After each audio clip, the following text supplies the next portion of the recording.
So I wanted to create a part two to my previous video on nervous system regulation. And the reason why I wanted to do that is because I felt like I didn't paint the full picture, that I only told half the story.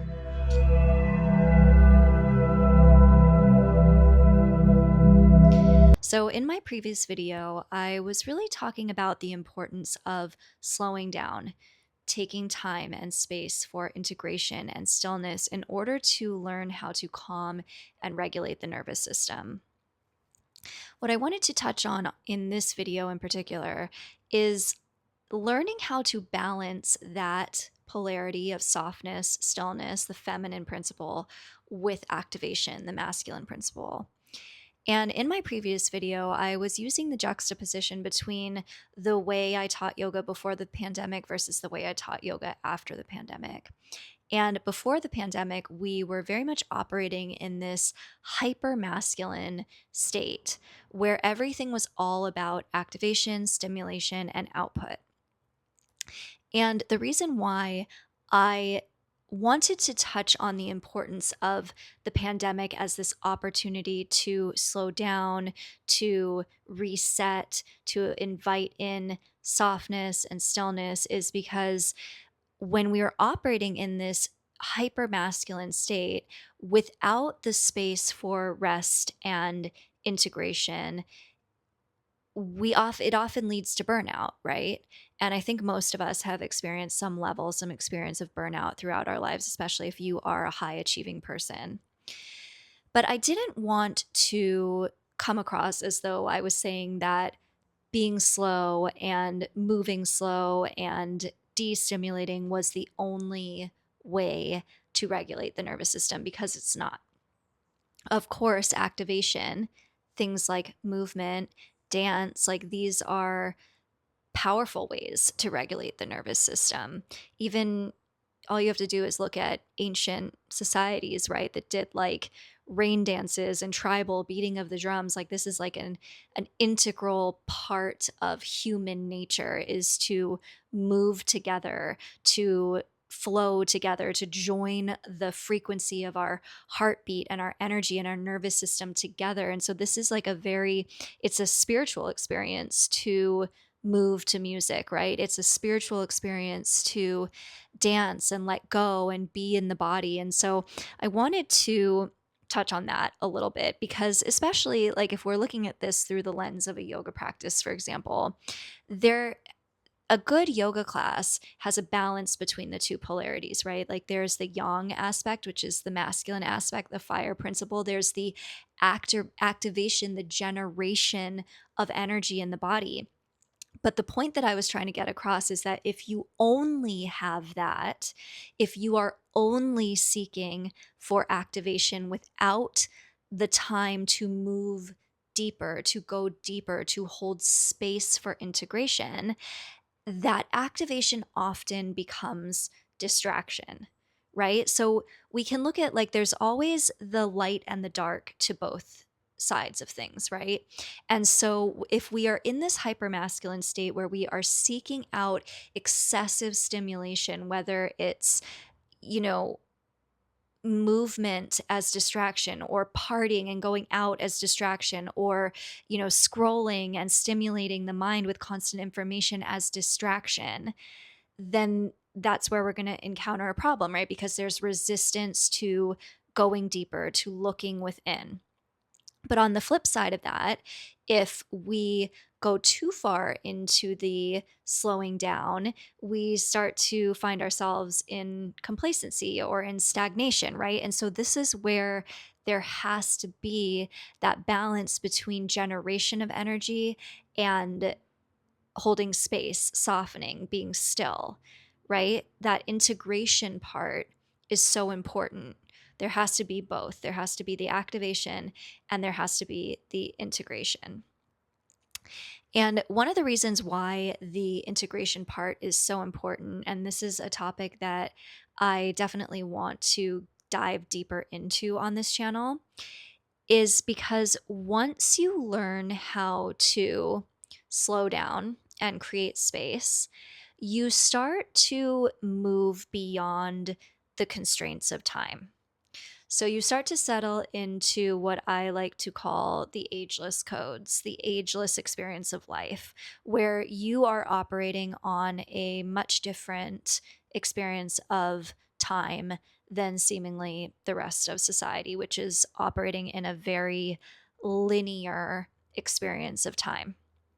And I think that this linear experience of time is operating on that masculine principle of like output, right? So, what can you create and how fast can you create it? And that like your time and your space to create is limited. But when you learn how to slow down and you learn how to settle into your feminine principle, you start to recognize that you actually gain more time by slowing down. And the reason for this is because you are allowing time for regeneration. So if you look at it like, if something is going straight forward, one has one shot in a straight line, of course its time is going to be limited versus if we are going a little bit forward and then we're circling back and then forward and we're circling back. So it's beginning to look at time like this cyclical experience, right? Like your experience of life as this cyclical experience. And what's happening when you are allowing space for rest, when you are prioritizing rest, when you are prioritizing your physical, mental, spiritual well being, what's happening is you are allowing space for regeneration, right?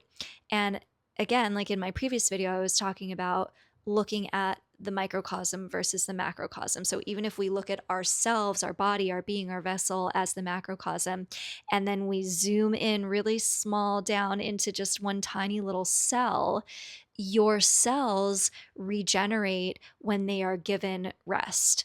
Your cells regenerate when they are given nourishment, right? And so when we slow down on the macro level as an individual, as the being within the vessel, we are giving ourselves the chance to receive guidance around what our body needs. We are giving the body as a technology a chance to heal itself, right? And so when we learn how to regulate from a place that is balanced, right? Because at the same time, like I said, there has to be that healthy form of activation as well. And this is where we start to move beyond the constraints of you only have this one shot, this one straight line, this limited time to accomplish things, and we can start to settle into this more cyclical nature of like, okay, I am going into a preparation phase. So that means within this preparation phase, there has to be an aspect of me that is slowing down. This is now the phase in which I am turning inward and I am developing a root structure, right?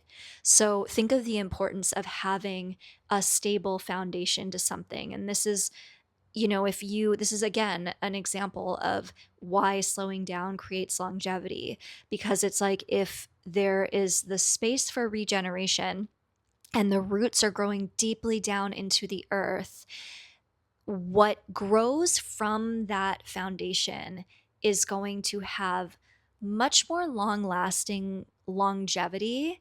Like, for example, if we look at like an oak tree versus like a perennial flower, right?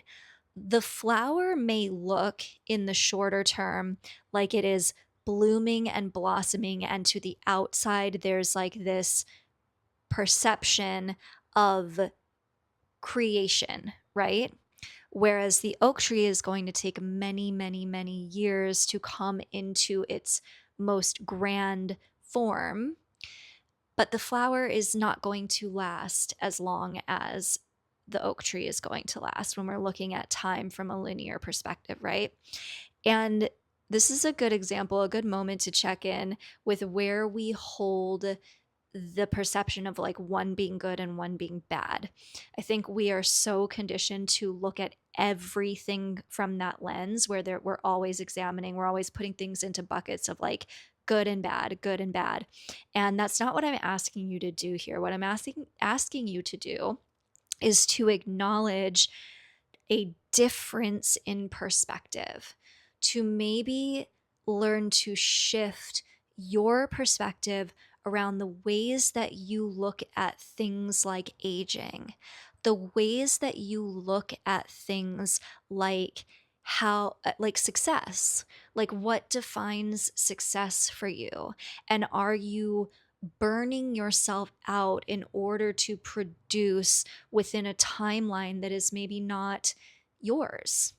Like, are you holding together these rigid structures that have been given to you that are actually antithetical to your true nature and what your body is asking of you and what your soul is asking of you? So I think that these are the greater questions, the deeper questions that I'm hoping to activate within you, and hopefully give you the opportunity to maybe look at your approach to life a little bit differently and let go of the judgments around certain choices that you're making. And so this is something that I think a yoga practice illustrates so beautifully, is like learning how to hold space for the entirety of your experience. So if you are able to practice calm regulation in moments of silence and moments of stillness, can you then bring that sense of calm and regulation into moments that are activating you? Right? Or in the inverse of that, where does the activation play a role in regeneration in moments of silence and moments of stillness? Where is the lesson from the activation being integrated into the body, into the mind, into your being? So, looking at the regulation of the nervous system as reading signals along a spectrum, right? And so starting to learn how to decode the signals that the nervous system is sending you. And I talked about this a little bit in the previous video, but learning how to read signals like fear, for example, are so important. Like, where is fear coming up as a teacher, right? As an opportunity, as a door that's asking you, are you ready to open this door now? And noticing where the nervous system is sending signals to the mind, to the body, that something is unsafe when it's not, right? Or when we need to move past that fear in order to grow. Or where are we finding comfort and familiarity in circumstances that we actually don't want to experience anymore? So whether it's chaos or, dysfunction, or people that are showing up in a familiar pattern that we've experienced before, where within us is the nervous system trying to tell us something? And that this is where the point that I was trying to get across is where the space and the time to examine these things is so important, because without that space, we can't reflect on, like, what is the body trying to communicate to me right now? And your body is always in communication with you. So where is the body signaling that something is out of alignment for me? You know, what am I experiencing, whether it's emotional purging or physical sensations in the body? In what ways is my body growing and changing? And like, all of these things are just giving you the opportunity to rewire and reprogram so that you can evolve into the next version of yourself and evolve into a higher purpose, a higher calling, and like your soul's mission that you came here to do in this lifetime. So I hope that that makes sense and that it kind of clarifies a little bit from my previous video that it's not just about slowing down, that there is an importance to balancing that out with activation as well. And I would love to hear your thoughts on this and your thoughts on the concept of agelessness and what that means to you. So, yeah, leave your questions, your comments down below. And I hope you have a wonderful rest of your day, and I'll talk with you again soon.